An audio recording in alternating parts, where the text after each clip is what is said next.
لا لحد هنا وكفايه. ما اعتقدش بقى ان انت كنت بتحبي اكله النهارده، مش معقول، مش كل يوم يعني. ظلم يا ناس. ظلم ايه يا ستي؟ انا جيت جنبك. شايفين الظلم يا حكومه؟ لا حول ولا قوه الا بالله. هو كل يوم يا سلمى؟ لا صحيح فعلا مش لازم كل يوم اكل فعلا. انت محسساني ان انا جبت عربيه ودوست على كرامتك، هو في ايه يا جماعه؟ تغلطي فيا على فكره. يوه الفراخ دي لاول مره وحصري مش سايباها ببصل. بس سايباها في حاجه تانية. شكرا لكرم اخلاقك. امسكي كده وشوفي الكلام ده، امسكي كده. بصي بقى عايزاكي تدوقيها وتقولي لي رايك. يا لهوي شفتي الله. مهما اقول لك طعمها يعني انا ايه، خدت حته كده وقلت ايه من وراكي يعني.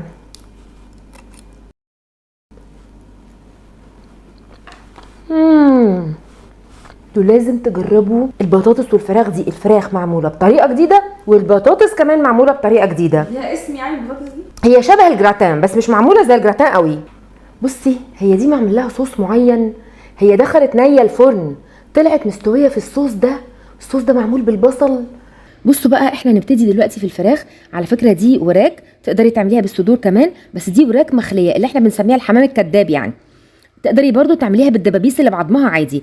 المهم يعني انا شطفتها كويس جدا جدا بالميه كده، وبعدين يعني تشرحيها زي ما انت شايفه كده. نعمل لها بقى الصوص اللي هو عباره عن، طبعا ده حسب الكميه. انا هقول لك لكل كيلو، عشان دول 2 كيلو، لكل كيلو بتحطي معلقتين صويا صوص من الغامقه، بتحطي كمان معلقتين من العسل، وبعدين بتحطي رشه من الملح ورشه من الفلفل الاسود، وبرده لكل كيلو 4 فصوص كبار من الثوم، 4 معالق زيت زيتون، معلقه كبيره من البابريكا المدخنه. بس كده يا ستي. تجيبي بقى الصينيه اللي انت هتدخليها الفرن، بايركس او اي نوع يا جماعه عشان بتسال في الحاجات دي كتير، اي نوع فراخ او اي نوع صينيه، المهم التتبيله تعمليها صح.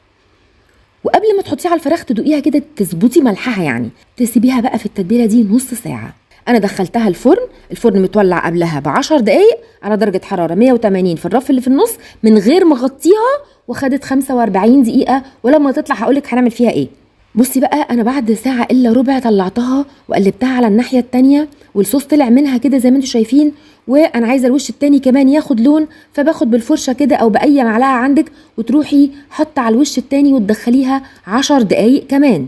يبقى كده ايه، ساعه الا ربع مع 10 دقايق عشان الوش التاني كمان ياخد لون، وهوعدك بفراخ صوص عالمي ان شاء الله. دلوقتي بقى انا بحضر لصينيه الجراتان بالبطاطس او البطاطس اللي بصوص الابيض ده، حلوه جدا. انا جبت بصل خرطته جوانح زي ما انت شايفه كده. دلوقتي بقى انا جبت ووك وجبت معلقتين زبده كده او سمنه بلدي، او شوفي ايه المتوفر عندك، بس بلاش زيت عشان يبقى طعمها حلو يعني. وتشوحي البصل لغايه ما ياخد لون. مش حابه شكل البصل يبقى كبير او يبان، ممكن تعمليه كارو صغير. وبعدين انا دلوقتي حطيت عندي 3 معالق من الدقيق، وال3 معالق من الدقيق زي ما احنا متعودين هياخدوا 3 كوبايات من اللبن، لان كل كوبايه بتاخد معلقه دقيق. والكلام ده عمل معايا حوالي 4 بطاطسيات. طبعا انا دلوقتي بقى مستنيه القوام يتظبط معايا ويتقل، بس الاول هحط التوابل. انا حطيت ملح، فلفل اسود، وفركت معلقه كده من الزعتر. بجد يا جماعه الصوص طعمه وهمي حلو جدا رغم بساطته يعني، بس هو فعلا حلو قوي.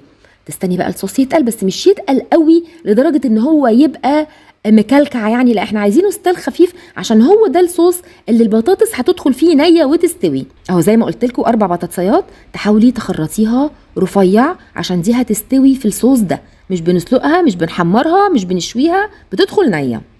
دلوقتي بقى انا رشيت على البطاطس دي رشه كده من الملح ورشه من الفلفل الاسود، وجبت اي صينيه بقى. انا جايبه بايركس بس انت تقدري تعملي في اي صينيه. ترشي بقى كده كبشه كده ولا 2 من الصوص الابيض، وتراعي ان هو هيكفي كل الطبقات عندنا. حطيت بقى البطاطس وحطيت طبقه من الصوص الابيض وحطيت بطاطس تاني وطبقه تانية من الصوص اخيره. وبعد كده الصينيه هي اتعملت معايا، وال4 بطاطسيات. الصينيه يا جماعه مش ضخمه، الصينيه تقريبا مقاس 24. الفراخ بقى اتعملت طعمها يا جماعه فظيع.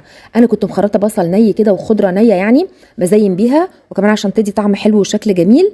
التتبيله والطعم فعلا هتشكريني عليها حقيقي، مش ببالغ. اللي هيجرب ان شاء الله هتعجبه جدا. والبطاطس كمان حلوه قوي، طعمها وهمي. هو حرفيا انت هتلاقي نفسك بتاكلي فراخ طعمها جميل قوي ان شاء الله. تدعي لي عليها ولا البطاطس؟ يا نهار ابيض بجد الاكله كانت حلوه قوي. لدرجه ان الولاد اتخانقوا ان الاكل مش مكفينا، ما زودتيش ليه. ولايك وشير لو عجبكم الفيديو، ما تنسونيش في كومنتاتكم الحلوه، واشوفكم الفيديو الجاي ان شاء الله. باي باي.